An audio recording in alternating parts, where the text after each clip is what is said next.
miscellaneous books. Okay, the first book is The Presentation of Self in Everyday Life by Erving Goffman. Goffman is a sociology guy, and the reason I have this at all is because I was a little bit interested in he wrote a book called Asylums. And so one of the papers that I'm sending out for publication is on that topic. So when I saw Goffman in the used bookstore, and I am aware of this book, The Presentation of Self in Everyday Life, I thought it would be worth getting. So it is sociology. So it says on the back here that this book deals with the theme of human behavior in social situations and the way they appear to others. Goffman has employed as a framework the metaphor of the theatrical performance. You may know of Shakespeare's quote about that. Life is a stage. Each man in everyday social intercourse presents himself and his activities to others, attempts to guide and control the impressions they form of him, and employs certain techniques in order to sustain his performance, in the manner of an actor presenting a character to an audience. The discussions of these social techniques offered here are based upon detailed research and observation of social customs in many regions. Blah, blah, blah. So that's a book on human behavior from a social aspect, and of course the assumption is made that when a person acts and behaves, they are attempting to construct an image in the other person of how they really are, as opposed to just how they are presenting themselves. So, okay, next book. This is a nice find. It's called The Cult of Efficiency. So this book is a bit of a pushback from the accountability movement in public services. So on my side, the education side, that's certainly going on, especially in Canada where there's a conservative government federally. There's been a lot of accountability and efficiency stuff going on to reduce costs in the public sectors, especially education. And of course, she wrote this book to say that what's happening is the efficiency itself is becoming the value or the goal and not the public good. So rather than education being the public good, rather the value is supposed to be the efficiency. It says on the back that efficiency is often a cloak for political agendas. What's curious about this point of view is, though, can one be too efficient? I think it'll be an interesting book because even though being in the universities, you hear a lot of people, for the most part, on the left, and most of the universities are people on the left anyways. They will absolutely ridicule what they call as the neoliberal movement, which is a strange label, and I don't know where it comes from. But it's essentially it's a hatred of free markets, a hatred of well, I don't want to say the hatred of freedom, but they really are very much self-interested in maintaining a wealthy university setting. And so I imagine that this book is certainly biased in that way. And when she says that efficiency is often a cloak for political agendas, you can easily say the opposite. You can easily say that inefficiency is a cloak for a political agenda, or inefficiency is promoted for the purposes of enfranchising government programs and public sector unions, and so you have to be really careful. This is a professor who is writing this book, the author, and so. Anyways, we'll have to see. I'll have to see what she has to say. I wonder how one can argue that one can be too efficient, because then that would suggest that no, we need to waste a little. But we'll see how she even defines efficiency. I'll have to see about that book. Okay, next one is Lorenz, King Solomon's Ring. This is actually on biology. It says here the classic account of animal behavior that sheds new light on man. It says it's translating animal terms into everyday language that brings vividly alive the fascination inherent in the animal kingdom. It mixes a profound knowledge of animal behavior with rare insight into human actions. You know, psychology is very much, well, it's certainly the fundamentals of psychology and the early research of psychology was all animal behavior. And what they attempted to do was to abstract it into human behavior. So I think that'll be a good one. Let me give you the year, because it looks like it's an old one. It is 52. And then this one was printed in 72. It's got some pictures in here. I'm going to show one. Whoops. There's a good one. There's a lot of pictures in here. A lot of little, just little sketches. I don't know what this is, but it's good little sketches. But I don't know what.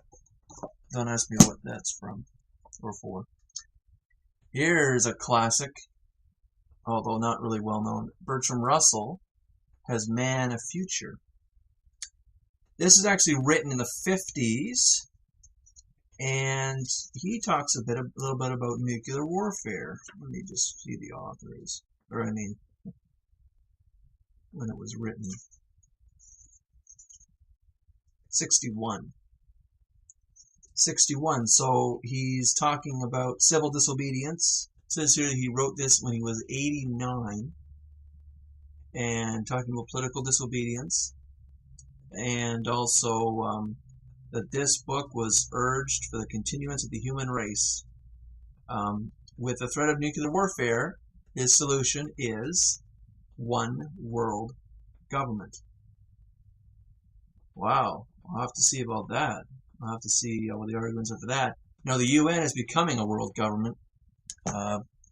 Recently, they posted some stats on different countries on their treatment of children or something like that. It's just nonsense. It's just crazy. The UN is, if you're a constitutionalist American, then you should have little regard for the UN. All right, next book. This is a good one. I wanted a copy of it. I wasn't going to pay full price, and I eventually found it in a used bookstore, which you'll see as soon as the shine goes away. The God Delusion by Richard Dawkins. Wow. It's in good condition. $5, but I think it was worth $5. I'm glad to have it. I have watched tons of, many. I've watched many debates with Dawkins and other, I guess they're mostly theists, Dawkins versus theists, as well as Hitchens and Harris and Dennett. Dennett actually came to my university and spoke, a few years ago, which was neat to see him, and I got him to sign a book of mine. Anyways, I've been looking for Richard Dawkins' Unweaving the Rainbow, and there's another one. Maybe it was just that one. The Selfish Gene, too, would be nice. I haven't seen them yet, though, but I'd like to have them. I believe that is my first Dawkins book, although Hitchens, the Atheist, the one, we've got all those writings in together, The Portable Atheist. I'm sure Dawkins has a chapter in there, so. But anyways, that's the first Dawkins book I have, so that's wonderful. It's great. This one is not so wonderful, and I was even less, it was only $1, but I was even less impressed with it after I got home and I looked it up on Amazon. Here's Steve Jones, The Descent of Men. I thought it was on, and it says here at the top here, writer of Darwin's Ghost, that he wrote Darwin's Ghost. I've been looking for Darwin's The Descent of Man. I thought this book was going to be about the Darwin's book, but it's not. The actual title is Why. This Y is actually part of the title, and then it has a colon, and then The Descent of Men. This is actually a feminist book on men, and I read some of the reviews on Amazon. Apparently the first couple chapters are good. It talks about genetics and biology, And then the rest of it is all crap. It's all propaganda. But anyways, I guess, bite my tongue as I go through it and see what I can learn from it. So anyways, it was only $1, and it's hardcover, and it's in decent condition. So it's probably worth $1. Okay, 2 more here. This is another strange one. American Gangster, Mark Jacobson. I guess this was a movie made, and it says here starring Denzel Washington. I guess they made a movie of it, and it's about Frank Lucas was king of the Harlem drug trade in the 70s in New York City. And I thought, okay, so maybe it's about a drug dealer, or memoirs about a drug dealer or something in New York City. I thought, okay, well, it was also $1. I thought, okay, maybe that's worth $1. But I guess I also looked this up on Amazon, and I guess it's less about the drug trade and more just about New York City. So, oh well, it's worth $1, and maybe I'll learn something from it. I wasn't sure what section to put that in. What do you put that in? About a drug dealer and New York City. Is that a biography? But it's only apparently a little bit about that Lucas guy. So if it's just on New York City, if it's mostly on New York City, or even gangsters in New York City, what section do you put that in your library? Is that history?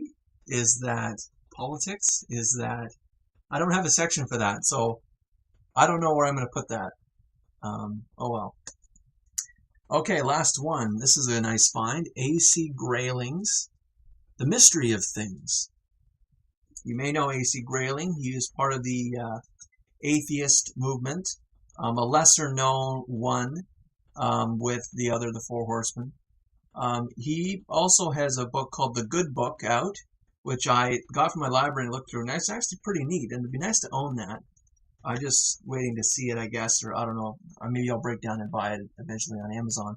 Though it'd be nice to have the hardcover, because it is a nice book, and it's got nice, neat little things written in it. It's called The Good Book, and it was his attempt to make a atheist Bible, although really what it has, it's written in the same structure as the Bible, but it's got this neat sayings from different people all over the world, so Confucius or Aristotle or whatever. Anyways, this particular book, so I just looked at the back of this book and looked inside it to see what it was about, and it's actually got a neat table of contents here. It's just about a lot of different things. It's like one of those books that you can just read 5 or 6 pages and put down. So it's got here a section on the miscellany of arts. So it's talking about collecting, talking about Shakespeare's genius, Jane Austen's Emma, Virgil, the left and high culture, Goethe, and then it says aspects of history, so it's on history, the Bible is history, the fall of Berlin, the Rosetta Stone, Machiavelli, the history of philosophy. It's got Freud in here. Then it says spectating science, and it says a history of science, early man, a final theory. I got a book on that by what is that? Dreams of a Final Theory by Weinberg. He's probably going to talk about that. Here's the brain. Marie Curie is a chemist. The human code, alien abductions, and each of the little sections are like 3 pages, 5 pages long. So, well, that'll be nice. Just his thoughts on random topics, I guess. Okay, that's it for miscellaneous. And next will be history.